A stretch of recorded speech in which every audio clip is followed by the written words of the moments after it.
Hi friends, welcome back to my channel ASHA పల్లెటూరు పిల్ల.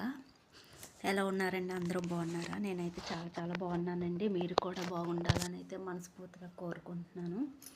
So ఈరోజు వచ్చేసి అయితే కాలీఫ్లవర్ కర్రీ అయితే చేస్తున్నానండి. అయితే ముందుగా ఆనియన్స్, టమాటా, పచ్చిమిర్చి అయితే కట్ చేసేసుకొని ఆయిల్ వేసేసుకొని అయితే నూనెలో వేసుకొని బిరా తిప్పుకుంటూ అయితే వేపేస్తున్నాను. పసుపు కూడా వేసేసుకొని కొద్దిసేపు మగ్గనించాక అలా నూనెలో వేపుతూ మగ్గనివ్వాలి.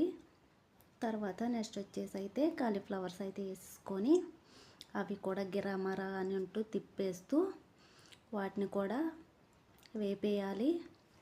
కొంత సాల్ట్ వేసుకొని అలా మగ్గుతూ ఉండివ్వాలి. అటు ఇటు తిప్పేసుకొని అయితే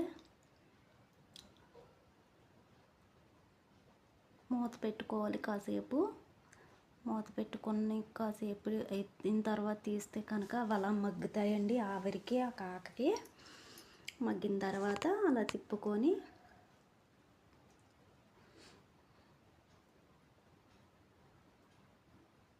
అటు ఇటు కలబోసుకొని అయితే కారం వేసుకోవాలి. ఇందాకైతే నేను తక్కువ సాల్ట్ వేసాను, ఇప్పుడు మళ్ళీ కొద్దిగా వేస్తే సరిపోతుంది. వాటర్ అయితే వేసుకొని కొద్దిగా కలిపేసుకొని ఉప్పు కారం కలాలి కదా, ముక్కలకు అంటుకోవాలి. నేను ఎప్పుడు చేసినా ఇలాగే చేస్తానండి. ఇది ఎప్పుడో కానీ ఎక్కువగా వండను. సో వండిన కొద్ది టేస్ట్గా తినడానికైతే వండుతా. ఇంకా టేస్ట్ ఏముంది, అందుట్లో మసాలా గిసాలా అంటే ఏమి వేయను. అదే కూర అయితే రెడీ అయిపోయింది. చూడండి ఎంత బాగా వచ్చిందో. గంజన్నంలో నంచుకుంటే అబ్బా భలే ఉంటుంది. కూర అయితే రెడీ అండి. అయితే మొన్న నైట్ అయితే మా నాన్నకి జ్వరం వచ్చేసిందంట. ఈవినింగ్ అయితే కడుపు నొప్పి వచ్చేస్తుందని చెప్పేసి అన్నం తినకుండా పడుకున్నాడు.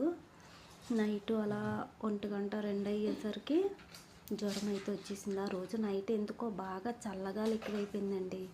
3 డేస్ నుంచి బాగా గాలి అయితే వేసేస్తుంది. అప్పటికప్పుడే ఎండ కాస్తుంది, అప్పటికప్పుడే మబ్బు వేస్తుంది. ఇంకా అలా గాలి వేస్తూనే ఉంటుంది. పగలు కూడా చలి వేసేస్తుంది.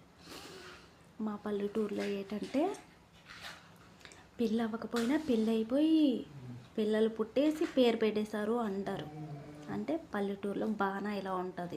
ఏ ఇంట్లో రహస్యమైనా అందరికీ తెలిసిపోతూ ఉంటుంది. ఎందుకంటే పల్లెటూరులో చిన్న చిన్న ఊర్లు ఉంటాయి కాబట్టి ఎవరికి ఇది తెలియలేదంటూ ఏమి ఉండదు. అంటే అంటారు అన్నమాట.